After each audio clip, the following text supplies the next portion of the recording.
Yeah. But I got to tell you something that is really interesting to me. I made a big step in my trumpeting life this week here at Schagerl. I have played tons and tons of Bach mouthpieces and different mouthpieces, GR mouthpieces, and Marcinkwitz. You know, we're all on that eternal quest to find the perfect thing. And you mean the trumpet quest to find the perfect mouthpiece? Yes, that mythical quest. The mythical, yeah. And when I first discovered this beautiful thing called the Apredato, I was like, "What is that thing? What is this thing?" And you explained it to me, and I'm going to have you explain it in a second because I'm fascinated by the technology because it's such an odd thing, but everybody kind of has tried to do that. There's been heavier and heavier mouthpieces in certain things. And so one of the cool things about this for me that I figured out is that you can convert your mouthpiece. And that's the thing. An Apredato is not a certain mouthpiece. Right. It's a way of making a mouthpiece. You could almost say there's the Apredato method, if you like. Well, that was the life changer for me, the game changer, when I was like, it's a way of making the mouthpiece. Yes. So you can take any mouthpiece and make it an Apredato by converting it. I even have, look, show and tell. I've got something I prepared earlier. Okay. So here you've got your regular mouthpiece. Wait, right? First you got to show the shop class project. No. Oh, that's the reveal, yes. So you've got your regular mouthpiece, right? Yes. So say that your mouthpiece, you say, I love the cup, the rim, everything about this. This is my mouthpiece. But I wish it was an Apredato. Then you send it to Schagerl or bring it to Schagerl. I recommend coming. Yes. Just for the experience. Highly recommend coming here. But you can just send your mouthpiece and say, could you please turn this into an Apredato? No matter what mouthpiece it is. And they will do that to it first. Okay, so they take out a whole lot of metal here and get it ready to become an Apredato. That's stage one. Okay, then they put a thread on here, some solder that on, and a thread up here, and get it ready to accept the outside bit that makes an Apredato. Remember, at this stage even, although it looks really different now, every bit that touches you and your horn is unchanged. So every bit... The shank hasn't changed, and the rim hasn't changed, the cup hasn't changed, the bore hasn't changed. Nothing about... It's still your mouthpiece. Yeah, still your mouthpiece. However, it's about to undergo a transformation. Because then we get this. This is the Apredato part. Right. With some O-rings in there so that it holds the water. That goes on and screws up there. And then we fill that with water and do it up. And now, of course, it looks like an Apredato. But it's still your mouthpiece inside. Yeah. And so what does that do? Well, let me tell you what it did for me. Okay. So I decided, I was a little nervous because I knew this process. And while I'm not a trumpet buff and I don't know much about trumpets, I do know about mouthpieces. And I know what other people know about mouthpieces, which is this is my baby. And if something goes wrong with it, it's bad for me. Yeah. And so I was very nervous to make the change. So I called Carl and I said, Carl, I got like 10 mouthpieces and I'm all in, baby. I'm going to change them all because when I play sometimes in the symphony orchestra and I've got like 6 horns out, I've got a C trumpet and an E flat and a piccolo or 2 piccolos and a B flat and maybe there's other things I need to play. And we all know how we switch and this is the proper tool for this. And so I said, you know what? I'm going in all the way. So I brought them all and they labeled them for me. And I put this in and it's like my whatever X mouthpiece 2.0. Right. It's the same thing, but better. It's the same thing with more or with a better vibration or whatever the tone. I don't even know how to describe it, but there's like a concentrated, fully packed. It's unbelievable, this thing. And they just finished this about 15 minutes ago for me. And I've been playing on it. It's still warm, yeah. Yeah. It just came out of the oven. And so I am now fully converted to all these Apredatos. And man, the sound. I don't know what other than what you talked about, this technology, but whatever it does it well. Yeah. Yeah. And and I stress again, the great thing is it's still your mouthpiece. So there are all sorts of Apredatos that Schagerl make, ready to go. You can buy a whole mouthpiece. You don't have to send a mouthpiece. Well, that's what I love because I called Carl and I said, "Hey, what sizes do you have?" He said, "Oh, we have a bunch of stock ones." So we've got like a Marcinkwitz 1, we've got a Marcinkwitz 1.5, we've got a Bach 3C, we've got a this, that, and the other in the Apredato style. Yeah.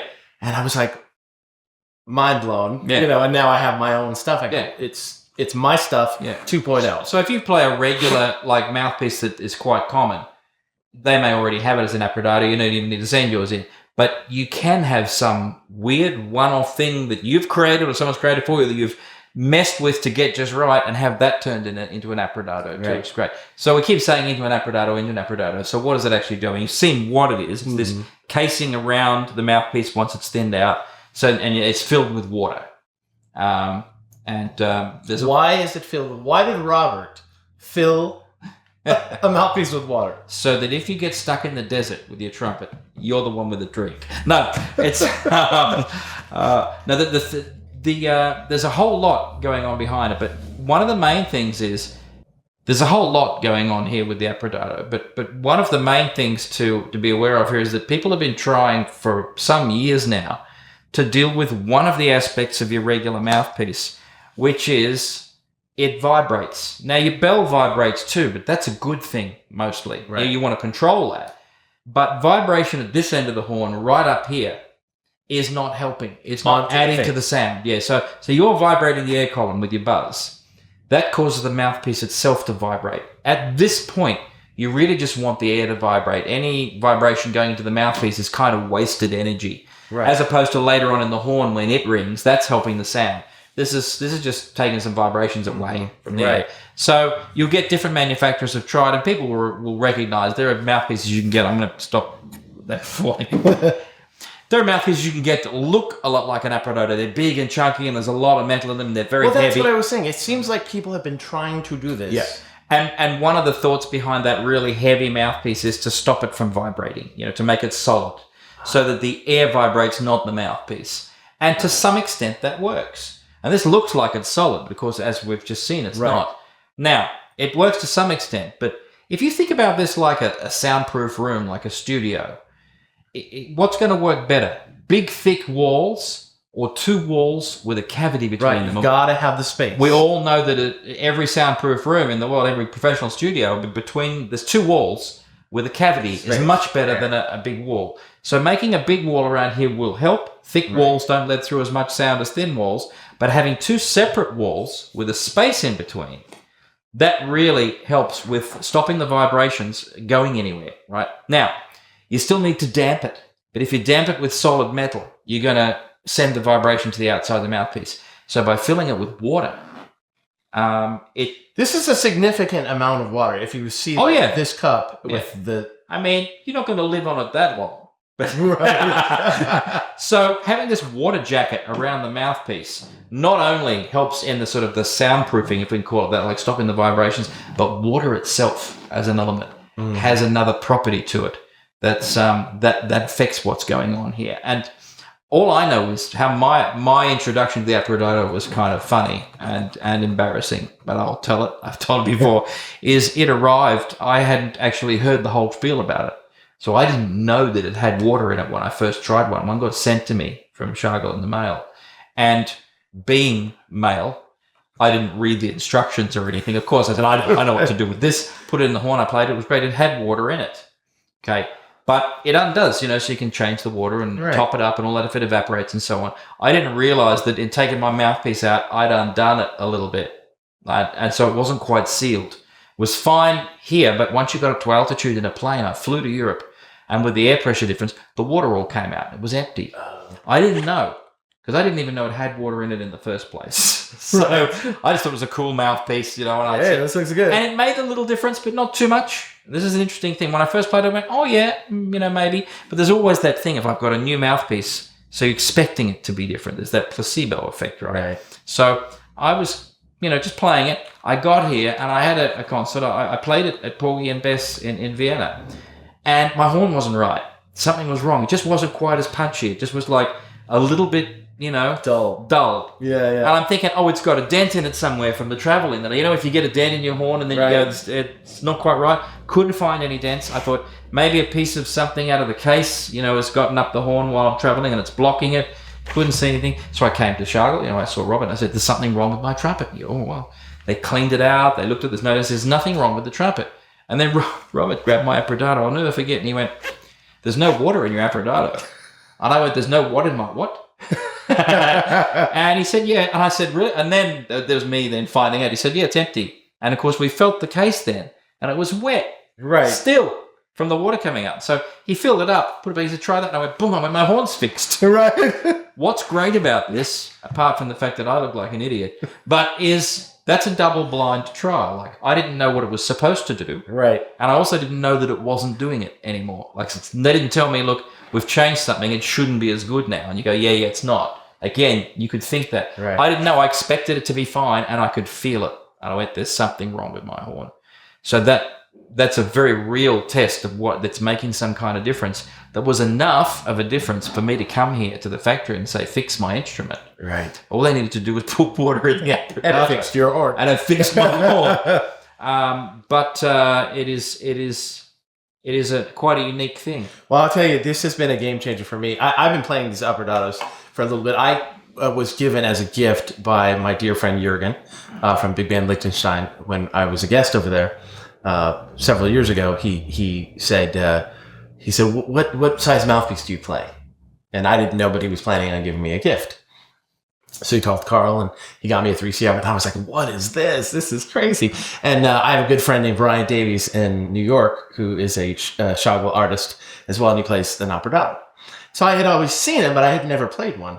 So my 3C, which is a bigger mouthpiece, right? And we all do these different things. We vibrate different on different mouthpieces. Yep. So classical type, mainstream classical players might not vibrate in this exact same way that maybe a lead trumpet player would vibrate. Sure. And so I had this 3C, so I'm playing it. Oh, this is great. It just felt different. Mm-hmm. But I didn't know why, or I didn't know it had water, same thing. And but I wasn't hoisting on it because it's a 3C, and I'm not playing high G's on a 3C mouthpiece, generally speaking. And so I never had an Apredato to like really power through. So then I got the Geleno Santana. Mm-hmm. And Geleno, for those of watching this that don't know Geleno, you need to know Geleno. Geleno is a phenomenal trumpet player. And I found out later that his is one of the stock that I think it's a 1.5 Marcinkiewicz. And so I thought, well, let me try this. So I put it in, high A.